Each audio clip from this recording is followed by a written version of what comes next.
Hello बच्चों, तो आज हम लोग स्टार्ट करने वाले हैं कुष्ठ। ठीक है, कुष्ठ के बारे में पढ़ेंगे। तो कुष्ठ की निरुक्ति क्या है? कुष्यति वपु इति कुष्ठ्यम, जो शरीर की त्वचा को विकृत कर दे वह कुष्ठ है। ठीक है, कुष्यात क्या है? कुष्यति वपु वपु इति कुष्ठम, यानी कि जो त्वचा को विकृत कर दे। कुष्यति वपु इति कुष्ठम, कुष्यति वपु इति कुष्ठम। ठीक है, आचार्य सुश्रुत ने कुष्ठ रोग की उपसर्गी इन्फेक्शियस रोगों में गणना की है। अष्टमहारोग में कुष्ठ का भी वर्णन आचार्यों ने किया है। अकॉर्डिंग टू मॉडर्न इसे लेप्रोसी से कोरिलेट कर सकते हैं। इंक्यूबेशन पीरियड 1 to 7 ईयर्स होता है। ठीक है, इसका वर्णन कहाँ कहाँ है वो आप लोगों को याद नहीं करना, अगर करना चाहें तो कर सकते हैं। ठीक है, लिखा हुआ है।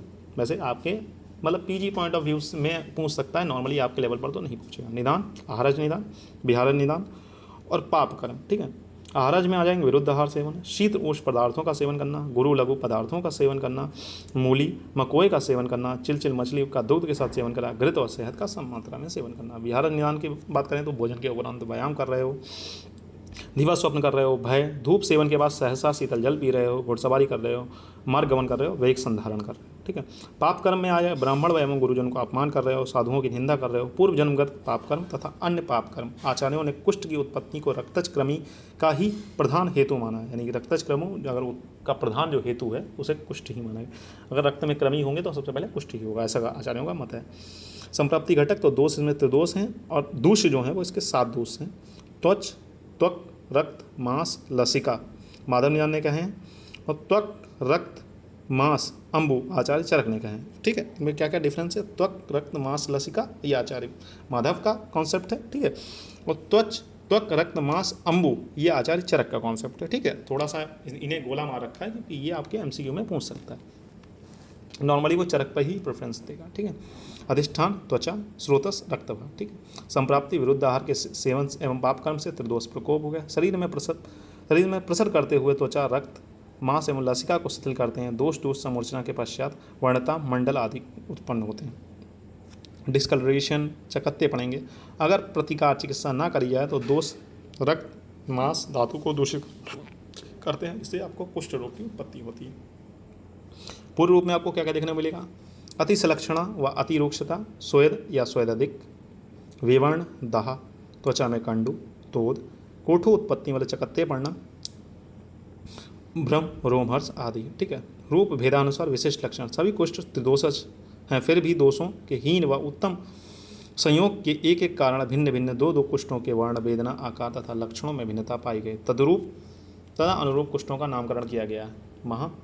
देखो दोषों के अनुसार वातज, पित्तज, कफज, वात कफज, पित्त कफ, त्रिदोषज। ठीक है, पहले वातज पित्तज कफज लिखेंगे। ठीक है, फिर क्या होगा? वात पित्त लिख देंगे। ठीक है, वात पित्त हो गया, वात कफ हो गया, पित्त कफ हो गया, फिर त्रिदोषज हो गया। ठीक है, कपाल, उदुम्बर, मंडल, ऋषजीवा, पुंडरीक, सिद्म, ककाक। तो कुमार, पुस्तिका ऐसे करके याद कर सकते हैं। ठीक है, इधर साइड अगर बात करेंगे क्षुद्र कुष्ठ की बात गणना करेंगे तो क्षुद्र कुष्ठ में आते हैं एक चर्म की विपत्ति, तुम क्या जानो आलसी बाबू। ठीक है, इस तरीके से। और दादू की चर्म पर पापा का विश्वास, और कफज लोगों को सताए वे चर्चिका। ये 3 लाइनें आपको याद करनी होंगी, इसके नाम सारे याद हो जाएंगे। कु से कपाल कुष्ठ, ओ से का से कपाल कुष्ठ, ऊ से उदुम्बर कुष्ठ, माँ से मंडल, री से ऋषजीवा, पुंडरीक से पू से पुंडरीक, सी से सिद्म और का से ककांडक। एक से एक कुष्ठ, चर्म से चर्म कुष्ठ, की से किटिव, बी से विपत्ति से विपादिका, आलसी से अलसंग, दद्रु से दद्रु, चर्म चर्मदल, पापा पामा, विश्वास विस्फोट, सताए सातारू और विचर्चिका। ठीक है, विचर्चिका होगा। इस तरीके से आप 18 के 18 नाम याद कर सकते हैं। महाकुष्ठों का हम लोग विस्तृत वर्णन पढ़ेंगे, बाकी कुष्ठों को छोड़ देंगे। ठीक है, कपाल कुष्ठ दोष में वात प्रधान है। वर्ण कृष्ण या अरुण कपाल आकार का होता है, रुक्ष, विषम। तोद बहुल्य मतलब इसमें पेन ज़्यादा होगा। तनु त्वचा वाली, अल्पकंडों वाली। उदुम्बर कुष्ठ पित्त प्रधान होगा, पके गोलर के समान होगा, दाह पीड़ा युक्त होगा। इसमें रोम जो होंगे कपिल वर्ण के हो जाएंगे। मंडल कुष्ठ की बात करेंगे तो कफज प्रधान होगा, श्वेत रक्तवाणा होगा, स्थिर होगा, स्निग्ध होगा, उन्नत होगा, परस्पर सटे हुए।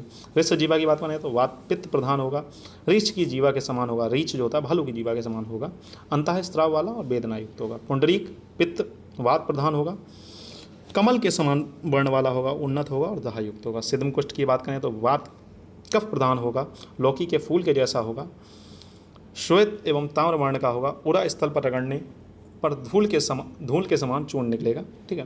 काकांड की बात करें तो त्रिदोषज होगा, गुड़ची के समान वर्ण वाला, तीव्र वेदना युक्त, ठीक है, और असाध्य होगा, ठीक है। क्षुद्र कुष्ठ का नॉर्मली अगर आप चाहें तो क्षुद्र कुष्ठ को छोड़ भी सकते हैं, ठीक है। सिर्फ एटलीस्ट आपको नाम याद होने चाहिए, अगर नॉर्मली नहीं पूछता है, अगर पूछेगा तो आपको एटलीस्ट नाम तो याद ही होने चाहिए इसके। एक कुष्ठ वात कफ प्रधान, श्वेद का अभाव, बड़े स्थान में, मछली की त्वचा के समान, मतलब स्केलिंग देखने को मिलेगी आपको एक कुष्ठ में। चरम कुष्ठ की बात करें तो वात कफ प्रधान होते हैं, हाथी की चमड़ी के समान मोटी त्वचा वाली, श्यावर्ण और कठोर होंगे। विपादिका मतलब पैर की जो बीमारी होती है, पैर का फटना। कफवात तीव्र वेदना के साथ हाथ पैर का फटना। किटिव माने वात कफज होंगे, कठोर, खुरदुरा, स्पर्श वाला। अलसक वात कफज होंगे, कंडोयुक्त होंगे, रक्तवर्ण के फोड़े, ठीक है। दद्रु मंडल जो होगा कफ पित्तज होगा, कंडोयुक्त होगा, रक्तवर्ण की पिंडिका इसमें देखने को मिलेगी, इसे कहते हैं ये रिंग बॉम्ब वाला कंडीशन कह सकते हैं। चर्मदल कफ पित्तज होगा, कंडोयुक्त होगा, असाध्य असराव होगा, ठीक है। असाध्य वेदना होगी, वेदना युक्त होगा।